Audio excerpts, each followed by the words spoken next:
তার জীবনটা স্মুথ হবে, তার ক্যারিয়ারটা ব্রাইট হবে, তার ভবিষ্যৎটা সুন্দর হবে।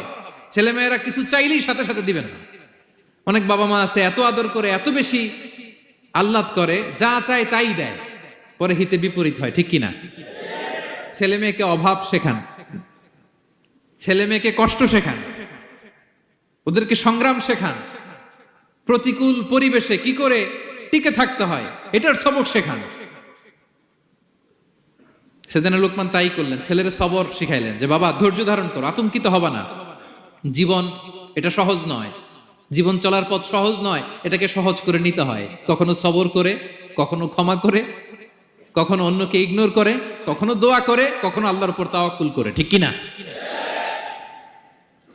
ছেলে মেয়েকে আদর করে বোঝাবেন, বাবা এখন তুমি বাবার হোটেলে খাও, মায়ের হোটেলে ঘুমাও। সারা জীবন এমন চলবে না।